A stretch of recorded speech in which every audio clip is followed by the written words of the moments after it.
Hello നമസ്കാരം. സന്തോഷ് കുമാർ.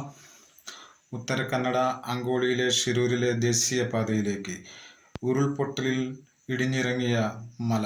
മണ്ണ് നീക്കി രക്ഷാദൗത്യ സേനാംഗങ്ങൾ തിരച്ചിൽ ഗംഗാവലി പുഴയിലും ആരംഭിച്ചിരിക്കുന്നു. സോളാർ സിഗ്നലിലും റഡാർ സിഗ്നലിലും ലോഹവസ്തുവിന്റെ സാന്നിധ്യം കണ്ടെത്തുകയും ശക്തമായ അടിയൊഴുക്കും ചളിയിൽ കലർന്ന വെള്ളവും തിരച്ചിലിന് പ്രതികൂലമായ കാലാവസ്ഥയും 7 പേരിൽ സമീപത്തെ ഹോട്ടൽ ജീവനക്കാരൻ്റെയും കുടുംബാംഗങ്ങളുടെയും സമീപവാസിയുടെയും മൃതദേഹങ്ങൾ കണ്ടെത്തുകയും കേരള കോഴിക്കോട് സ്വദേശിയായ അർജുൻ്റെ വാഹനമായ ഭാരത് ബെൻസ് ലോറിയും തമിഴ്നാട് സ്വദേശിയായ ഡ്രൈവറെയും 2 കാറുകളും കണ്ടെത്താൻ ബാക്കി. പാലക്കാട്ടുള്ള വിരമിച്ചിട്ടുള്ള മുൻ കരസേനാ മേധാവി ഇന്ദ്രപാൽ ഷിരൂരിലെത്തുന്നു.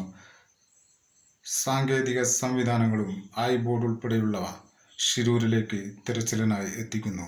എൻ്റെ വീഡിയോകൾ കൂടുതൽ കാണുന്നതിന് വേണ്ടി ലൈക്ക് ചെയ്യുക, ഷെയർ ചെയ്ത് സബ്സ്ക്രൈബ് ചെയ്ത് സഹകരിക്കും.